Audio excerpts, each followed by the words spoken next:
This is just an attempt to resegregate society. When the truth comes out about the nation, it heals. We can't go back to a Jim Crow United States. All Democrats had to do was not be crazy, but they just can't help themselves.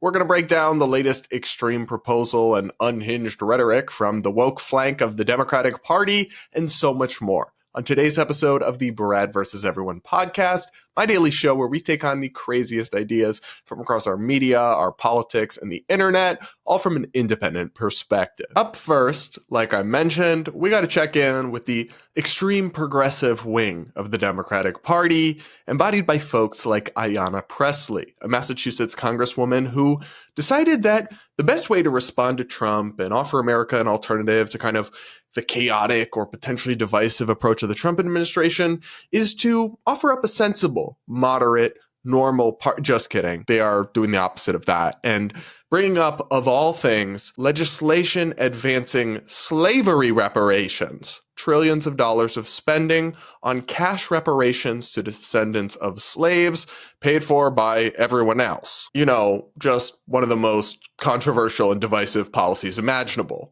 Here's some local news coverage to get you up to speed with what's going down in Washington. Amid President Trump's call to cut back on diversity, equity, and inclusion initiatives, Massachusetts Congresswoman Ayanna Pressley has reintroduced a bill that seeks to combat that. Along with other members of Congress, Pressley held a press conference today at the Capitol in Washington, D.C. to revive the historic reparations legislation. Now, that bill aims to study and propose restitution for slavery and racial discrimination. Congresswoman Pressley says it's a critical time to push for this bill. These are deeply consequential times. As Dr. King said, the time is always right to do what is right. We're navigating the landscape of a hostile administration that's seeking to gut civil rights protections and to roll back progress that has been made. Now, this is not the first time the bill has been pushed, and it faces a tough road ahead with the Republican-controlled Congress. Now, when this host said that the bill faces a tough road ahead, that's just a diplomatic way of saying it has a snowball's chance in hell of becoming law anytime soon. I mean, there's a slim Republican majority in the House. There's a Republican in the Oval Office. No way is this going anywhere.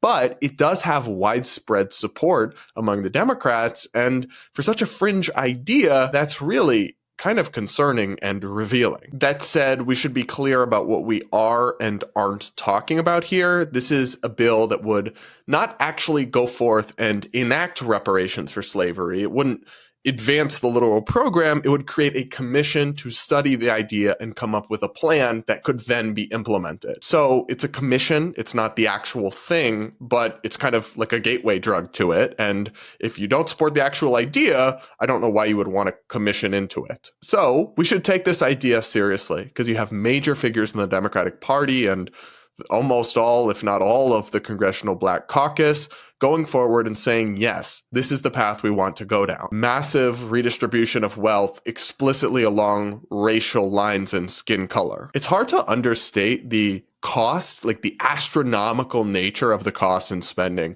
that we're talking about here. I looked at a couple estimates and many of them came in at something like $14 trillion. That would pay every Black American roughly $350,000. And when you try to figure out what that would average to per taxpayer, it comes out to like, just roughly estimating here, like $91,000 from every taxpayer. But even that's an underestimate because that's including Black taxpayers who presumably wouldn't be taxed to pay for their own reparations. That wouldn't make much sense. Then again, nothing about the proposal makes sense. What do you do with people who are mixed race, who have both slave owner and slave ancestors? What do you do about people whose ancestors moved here after slavery ended? What do you do about Black people who immigrated here after slavery or after slavery, but still during Jim Crow? It's like the whole thing would be an absolute mess and chaos to figure out and administer, but we're not supposed to ask questions. We're just supposed to go along with racial justice. Take a listen to Ayanna Pressley, the Democratic Congresswoman,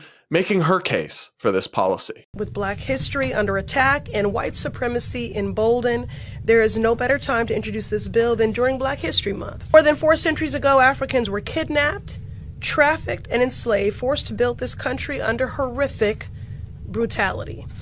an economy which we still benefit from today. Today, with Donald Trump and Republicans waging their coordinated and at times unlawful assault on black folks and black history, we will not allow that history to be erased. We will not allow it to be whitewashed.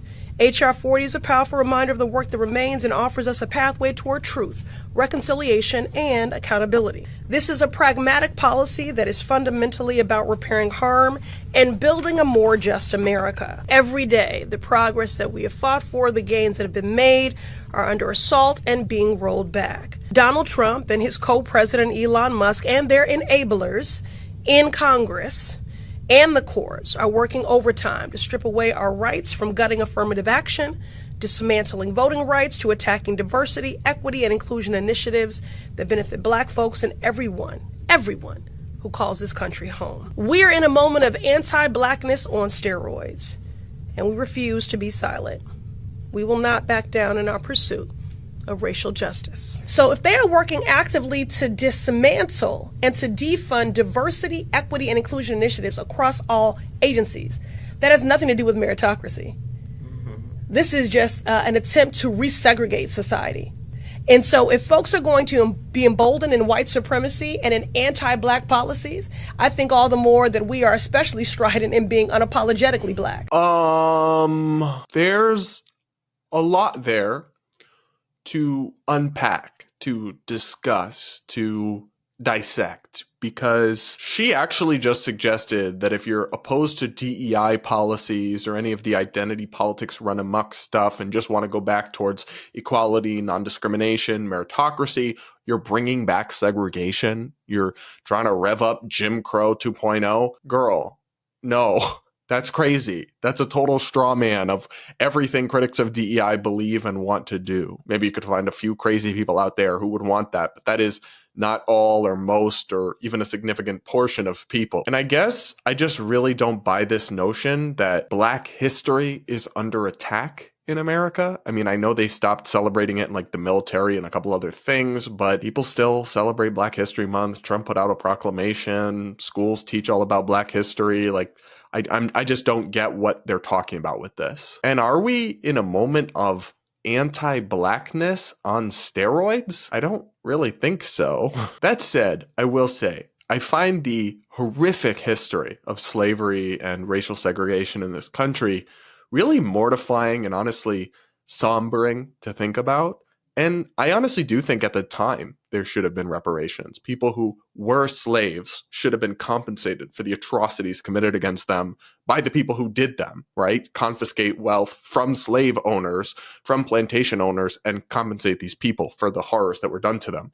That is fair. That is common sense. And the fact that that didn't happen is a real stain on our history. But this conversation about reparations, I think they do a real disservice when they tie it into partisan hysteria about like Trump bringing back segregation or whatever, and issues like DEI or affirmative action, which many people don't support for totally non-racist reasons, and which even many people of color don't support. And the idea that going back hundreds of years later and taxing punitively and confiscating wealth from people who never owned slaves, whose parents never owned slaves, whose grandparents never owned slaves, whose great-grandparents probably never owned slaves, to compensate people who were never slaves, whose parents weren't slaves, whose grandparents weren't slaves. The idea that that is pragmatic, let alone all the unanswered questions like what about mixed race people? What about immigrants? What about all sorts of kinds of people who don't fit neatly into this box? And the moral questions about punishing people for their ancestry, how any of that can be viewed as pragmatic policy is honestly beyond me. I also just don't accept this idea that you could promote a just America through this approach, because it would require pretty fundamental injustices of confiscating wealth from and punishing people because of things they never did or had control over. That said, I'm very concerned about the fact that we have a persistent wealth gap in America between Black families and white families. And I think we can take focused steps to try to ameliorate that over time. But the answer has to be things like expanding the quality of education and opportunity that people have in low-income Black families and those kinds of things, not confiscating wealth and redistributing it along racial lines. I can't think of a better way to blow up society than that. But it wasn't just Ayanna Pressley. There was a whole cohort of Democratic members of Congress from the Congressional Black Caucus who got up there with their full-throated support for this plan and frankly said some very crazy things. Take a listen to this second clip. Black excellence scares Donald Trump. White supremacy is rampant in this country. Just look at the current administration and our own legislative body. And why do I support H.R. 40? It's healing. When the truth comes out about the nation, it heals. When there's reparation, when there's been repair for the atrocities of slaveries and all of the ills that happened, this is the solution. We're going to bring this bill to the floor and we'll be able to show who really cares about this country. I'm so proud of the Congressional Black Caucus and our willingness to stand up in a time where Black erasure, Latino erasure, Native American erasure, Asian American erasure, LGBTQ erasure is the agenda du jour. It took us 346 years to get from 1619 to 1965 when we had our voting rights fully restored. And now Mr. Trump has blown that away. So we're saying we can't go back any further. We can't go back to a Jim Crow United States. We cannot go back to an apartheid United States. This commission will not only provide recommendations, but will push for public policies on the state, local, and federal level that ensures and enshrines that we are all truly free and that no public or private institution can deny us full participation. You see, this is where we are. This is a commission that will tell the truth, write the story, and create, again, a real way forward for folks to ensure that their great-grandbabies won't have to live in a segregated north, south, east, or west, that we can all truly have deep opportunities. I'm sorry. What? Do these members of Congress actually think that Trump and Republicans are trying to take Black people's right to vote away? Trying to resegregate America? I mean, one of the members of Congress then just said that they need this commission to make sure that their grandchildren don't grow up in a segregated country. What? Nobody's trying to do that. That's not a thing. Republicans have many flaws as a party and as many things you can criticize them, including the way they talk about race and racial issues sometimes, but nobody's trying to stop Black people from voting. Nobody's trying to resegregate society. Ironically, the ones pushing some form of segregation, like self-segregation in terms of affinity groups and all that, is the DEI advocates. They just lose me with this kind of hysteria and, frankly, delulu. It's like hard to take anything they're saying seriously about other stuff like the policy about the commission or the reparations when they're just like totally out of touch with reality, when they're just peddling a narrative of fear porn and alarmism that's divorced from basic facts. And I really didn't appreciate the Congresswoman who said, we'll be able to tell who really loves this country based on how they vote on this commission.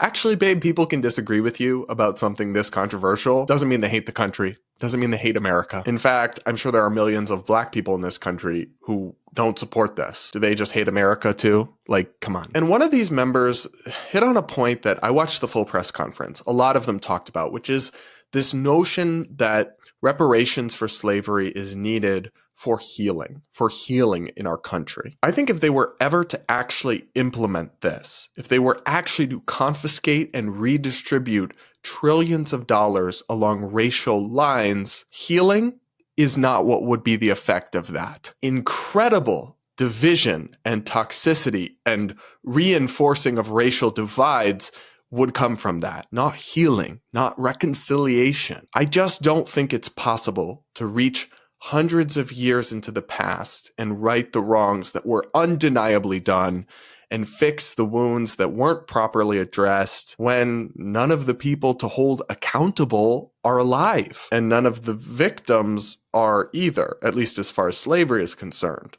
I think you would actually have a much better argument if you were narrowly arguing that people who are still alive who lived through segregation in the 60s and before that should be entitled to some form of compensation. There's a better argument there, at least. But reaching hundreds of years into the past to confiscate and redistribute trillions and fuel racial division, to me, is a horrible idea. And frankly, is deeply radical and unpopular. So the fact that Democrats, at least a huge portion of them, are choosing now to double down on this, to say, yes, we're still going forward full throttle with the identity extreme politics, that to me is yet more proof.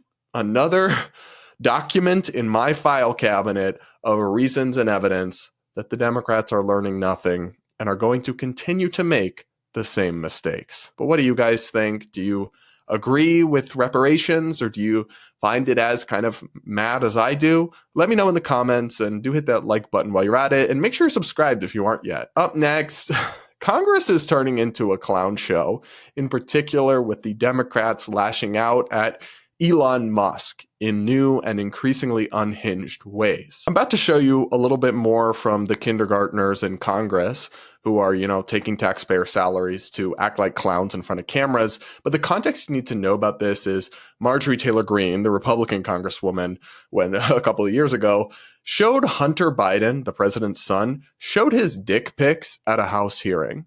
Yes, she literally did that, and which is, in my view, totally immature and ridiculous. But Democrats have decided, screw the high road. If they go low, we go low too. Because a Democratic member of Congress, Robert Garcia, just did this on the House floor.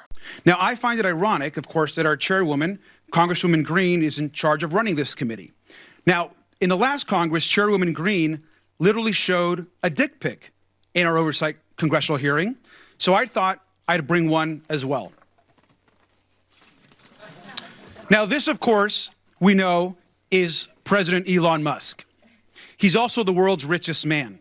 He was the biggest political donor in the last election. He has billions of dollars in conflicts of interest, and we know that he is leading a power grab, also abided by and encouraged by Donald Trump and, of course, the chairwoman, Congresswoman Greene. Dude, it's giving childish. It's giving immature.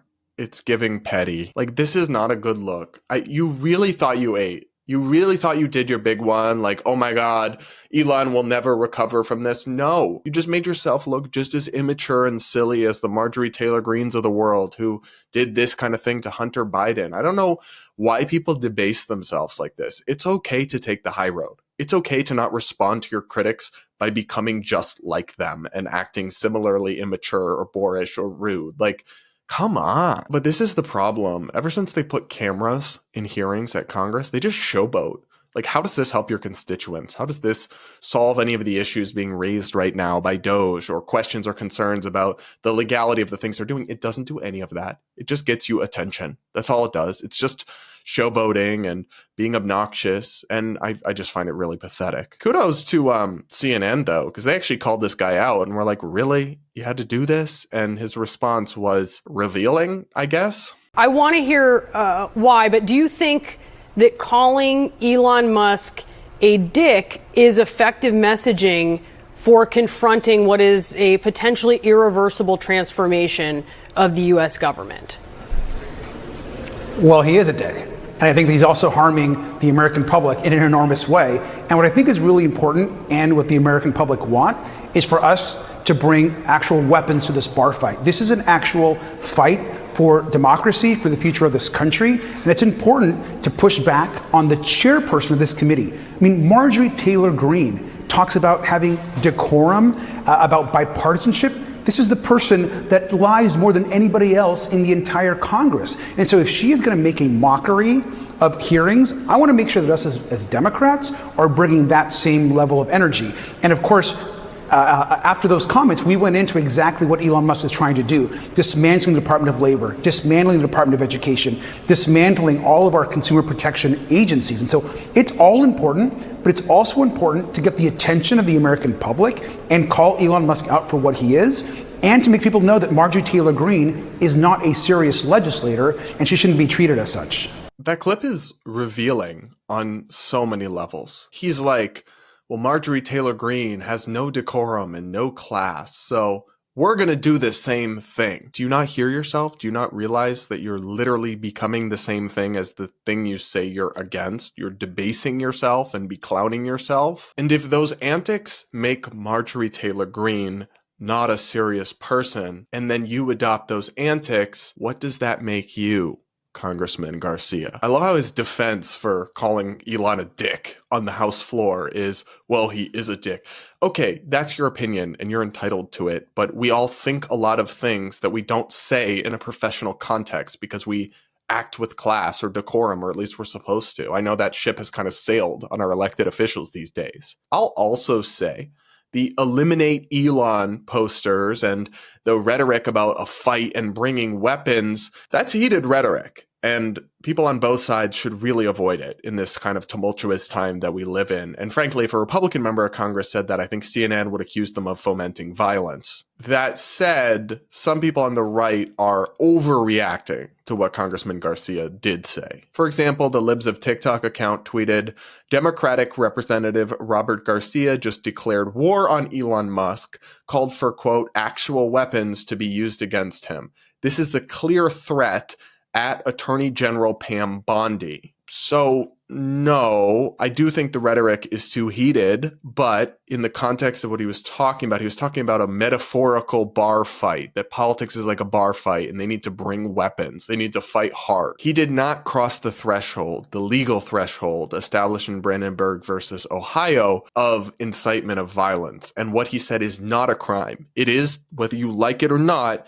technically protected free speech. So the Attorney General can't and shouldn't even try to do anything about it. It might be rhetoric you want to condemn, though you'd have to also condemn it when Republicans say similarly heated stuff, which they do, but you can't punish someone for it legally. What do you guys think? Are you surprised that our politics has fallen to this pathetic and pitiful level? Frankly, I'm not, but I'm still disappointed. Let me know your thoughts in the comments. Finally, we're going to do a quick update on a story from yesterday. We talked about the brouhaha where after Trump renamed the Gulf of Mexico to the Gulf of America, the Associated Press, the kind of mainstream press institution, refused to update its language and stubbornly clung to Gulf of Mexico in its style guide and its coverage. Trump responded by limiting their access to Oval Office events for 3 days in a row now. This is retaliation, and I don't agree with it, even though I think the AP is being obnoxious and should just call it the Gulf of America. Like, I think that's actually kind of funny renaming it, and they did rename it. But I do support the press's right to use their own word choice and make their own coverage decisions and not face punishment by the government for it. And there's no plausible deniability left here that that's not what's happening here after Trump's press secretary had this exchange with CNN's Caitlin Collins. Retaliatory in nature is the argument, because the reason that the AP was barred, which they said was because they're not using the phrase Gulf of America, they're using Gulf of Mexico in line with their standards. And so the question here is this setting a precedent that this White House will retaliate against reporters who don't use the language that you guys believe reporters should use? And how does that align with the First Amendment commitment that you were just talking about? I was very upfront in my briefing on day one that if we feel that there are lies being pushed by outlets in this room, we are going to hold those lies accountable. And it is a fact that the body of water off the coast of Louisiana is called the Gulf of America. And I'm not sure why news outlets don't want to call it that, but that is what it is. The Secretary of Interior has made that the official designation in the geographical identification name server. And Apple has recognized that. Google has recognized that. Pretty much every other outlet in this room has recognized that body of water as the Gulf of America. And it's very important to this administration that we get that right, not just for people here at home, but also for the rest of the world. Yeah, so if the Associated Press decides to sue the Trump administration over this, they're going to play that clip in court. She literally admitted that if you report in ways they don't like or they view are as inaccurate, they will try to punish you. You can't do that, babe.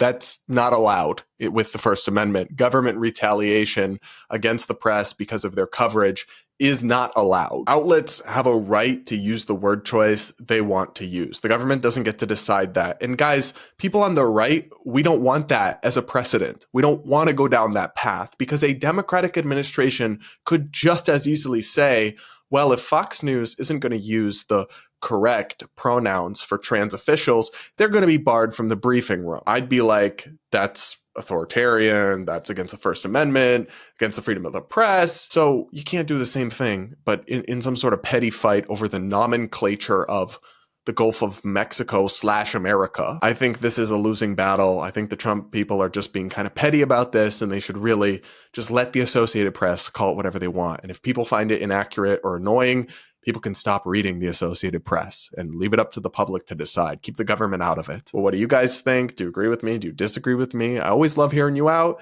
Do let me know in the comments. And remember to hit that like button if you haven't yet. Make sure you're subscribed if you aren't yet. My goal is to get to 200,000 by the end of this month. Oh, and do check out the merch store that I dropped with the Lulu brand merch. It's linked in the description, or the products are embedded into the YouTube page. And we'll talk again real soon.